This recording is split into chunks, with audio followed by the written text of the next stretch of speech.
প্রত্যেক উম্মতের নবীকে সেই উম্মতের পক্ষে বা বিপক্ষে সাক্ষী হিসাবে দাঁড় করানো হবে। নবী যদি বলে যে হ্যাঁ এরা কি করছে, আমার কথা মানছে, এরা হকের উপরে ছিল, আল্লাহ তাআলা আর কোনো কিছু তালাশ করবেন না, তার কথাকে গ্রহণ করে সাথে সাথে তাদের জন্য জান্নাতের ফয়সালা করে দিবেন। সুবহানাল্লাহ। আর যদি নবী বলে যে না এরা আমার কথা মানেনি, এরা অন্যায়ের উপরে ছিল, জুলুমের উপরে ছিল, এই কথা বলার সাথে সাথে আল্লাহ তাআলা সাথে সাথে তাদের জন্য জাহান্নামের ফয়সালা করে দিবেন। নাউযুবিল্লাহ। ফাকাইফা ইযা জি'না মিন কুল্লি উম্মাতিন বিশাহীদ। আল্লাহ তাআলা এই কথাটা এখানে বলেছেন, সেদিনের অবস্থা কেমন হবে যেদিন আমি প্রত্যেক উম্মতের বিপক্ষে একজনকে সাক্ষী হিসাবে উপস্থিত করব এবং সেই সাক্ষীর কথা হিসাবে তাদের মধ্যে আমি ফয়সালা করব। ওয়া ইন্না বিকা আলা হাউলাই শাহীদা। এবং সেদিন ওই নবী তো উম্মতের বিপক্ষে বা পক্ষে সাক্ষী হবে, আর সেই নবী সত্য বলেছে না মিথ্যা বলেছে সেই সকল নবীদের বিপক্ষে বা পক্ষে আমি রাজ সাক্ষী একজনকে আনবো, সেটা হলেন আপনি। নবী আমি আপনাকে সকলের পক্ষে বিপক্ষে আমি রাজ সাক্ষী হিসেবে উপস্থিত করব। সেদিনকার অবস্থা কেমন হবে এই আয়াত যখন পড়তেছিলেন আব্দুল্লাহ বিন মাসউদ, রাসূল করিম সাল্লাল্লাহু আলাইহি ওয়াসাল্লামের দুই চোখ দিয়ে অশ্রু বেয়ে বেয়ে গড়িয়ে গড়িয়ে পড়তেছে। আল্লাহু আকবার।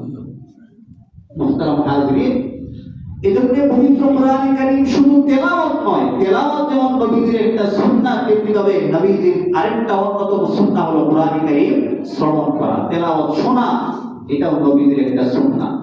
এজন্য জগৎ বিখ্যাত একজন মুহাদ্দিস হাফিজ ইবনে হাজার আসকালানী রাহিমাহুল্লাহ তাআলা তার বিখ্যাত গ্রন্থ বুখারী শরীফের ব্যাখ্যা গ্রন্থ ফাতহুল বারীতে তিনি উল্লেখ করেছেন যে কোরআনে কারীম তেলাওয়াত করা এর থেকে কোরআনে কারীমের তেলাওয়াত শোনা, এতে মন গভীরভাবে নিবদ্ধ হয় এবং এতে কোরআনে কারীম থেকে কিছু বোঝা এটা সহজ হয়ে যায়। কারণ যিনি কোরআনে কারীম তেলাওয়াত করেন তার তো অনেক কিছু খেয়াল করতে হয়, কোন জায়গায় কয় আলিফ মদ, কোন জায়গায় গুণা আছে নাই, এবং কোন জায়গায় আয়াত শেষ হয়, কোন জায়গায় ওয়াকফ করতে হবে। বিশেষ করে যারা হাফেজ কোরআন তাদের তেলাওয়াতের কোন আয়াতের পরে কোন আয়াত এগুলা কি করতে হয়, ফিকির করতে হয়। কিন্তু যারা শুনে তাদের তো আর এগুলার কোনো টেনশন নেই, তারা গভীর মনোযোগ সহকারে কি করতে পারে, কোরআন শুনতে পারে, যার পরে কোরআনের প্রতিটা মেসেজ তার অন্তরে জাদুর মতো প্রভাব ফেলে। এজন্য তিনি বলেছেন কোরআনে কারীমের তেলাওয়াত শোনা এটা নবীদের অন্যতম একটি সুন্নাহ, এবং কোরআনে কারীমের তেলাওয়াত শোনা এটা মানুষের হেদায়েতের কি হয় অন্যতম একটা কারণ হয়ে যায়। মুহতারাম হাজিরিন, এজন্য রাসূল করিম সাল্লাল্লাহু আলাইহি ওয়াসাল্লাম তিনি নিজেই শুধু কোরআনে কারীম তেলাওয়াত শুনতেন এমনটি নয়।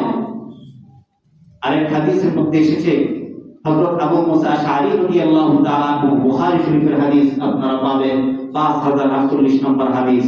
এই হাদিসের মধ্যে আপনারা 5048 নম্বর হাদিস, এই হাদিসের মধ্যে আসছে হযরত আবু মুসা আশআরী রাদিয়াল্লাহু তাআলা আনহু তিনি অনেক সুন্দর কণ্ঠে কোরআনে কারীম তেলাওয়াত করতেন।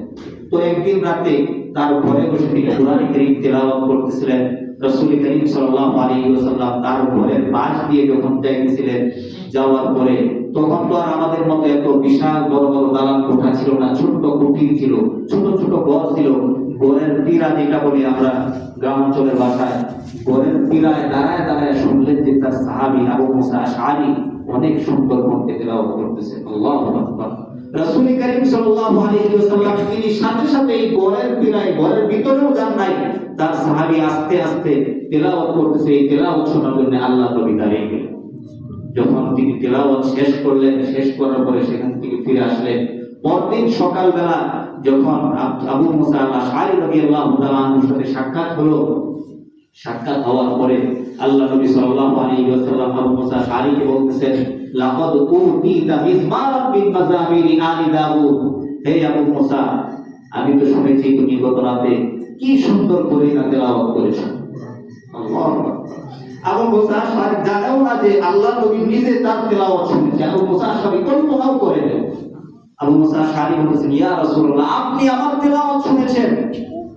আল্লাহ নবী বলেন, হে আবু মুসা, আমি তোমার তেলাওয়াতই শুধু শুনিনি, তোমার তেলাওয়াত শুনে মনে হয়েছে আল্লাহ রাব্বুল আলামিন হযরত দাউদ আলাইহিস সালাতু ওয়াস সালামকে যেমন সুমধুর কণ্ঠস্বর দিয়েছিলেন, তিনি তেলাওয়াত করলে সেই আকাশের সুদূর পাখি পর্যন্ত তার কোরআনের তেলাওয়াত শোনার জন্য ছেড়ে দিত।